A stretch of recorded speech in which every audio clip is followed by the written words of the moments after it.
السلام علیکم۔ امید ہے سارے بہن بھائی ٹھیک ہوں گے۔ آج کی ویڈیو بہت اہم ہونے والی ہے۔ ویڈیو شروع کرنے سے پہلے چینل کو سبسکرائب اور کمنٹ میں اللہ کے ناموں میں سے ایک نام ضرور ٹائپ کریں، شکریہ۔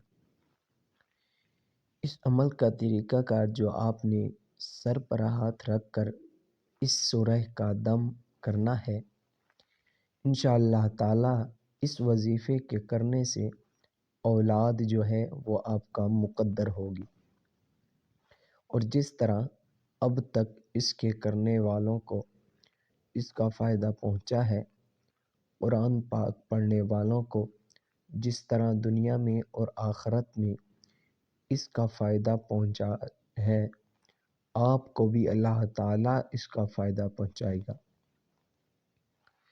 اور اس کی برکات سے بہت ہی فوائد حاصل ہوں گے۔ آپ کو اکثر لوگ کہتے ہیں کہ اولاد نہیں ہے، بہت علاج کروایا ہے، وظائف کیے ہیں، دوائیاں لی ہیں، لیکن اس کے باوجود بھی ابھی تک کسی قسم کی خوشخبری نہیں ہے۔ اللہ تعالیٰ نے اولاد سے نہیں نوازا تو آپ پریشان بالکل نہ ہوں۔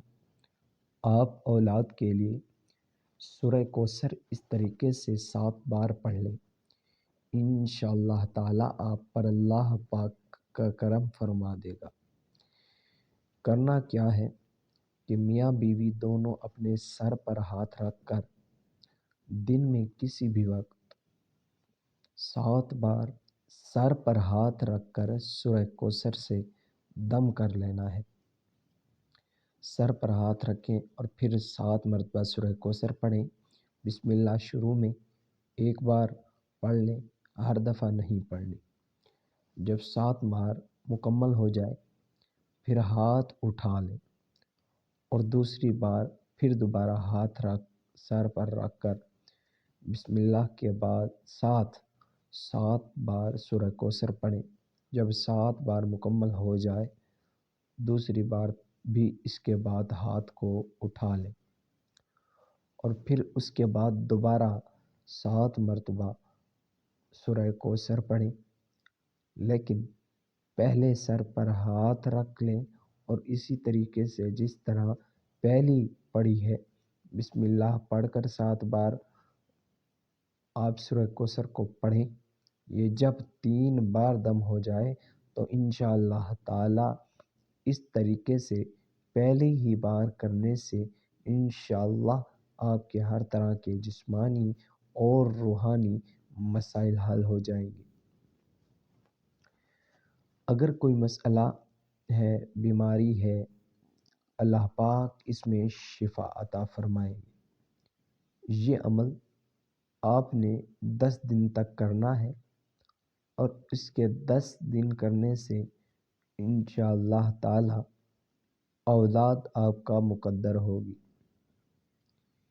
اللہ پاک سے دعا ہے کہ ہر بے اولاد فرد کو اللہ پاک اولاد کی نعمت سے نواز دے۔ یہ وظیفہ آپ نے دن میں کسی بھی وقت کر لینا ہے۔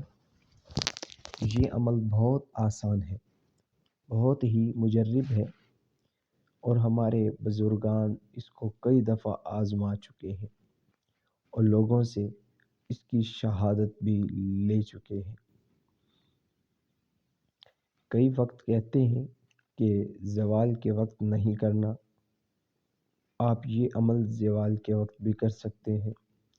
یاد رکھیں، زوال کے وقت صرف سجدہ منع ہے، آپ کوئی نفل نہیں پڑھ سکتے، نماز نہیں پڑھ سکتے زوال کے وقت، لیکن آپ قرآن پاک کی تلاوت کر سکتے ہیں، ذکر اذکار کر سکتے ہیں، اور یہ دم بھی کر سکتے ہیں۔ اللہ ہم سب کا حامی و ناصر ہو، آمین۔ اگر آپ کو آج کی یہ ہماری ویڈیو اچھی لگی ہو، ہمارے چینل کو ضرور سبسکرائب کریں اور کمنٹ میں اللہ کے ناموں میں سے ایک نام ضرور ٹائپ کریں، شکریہ۔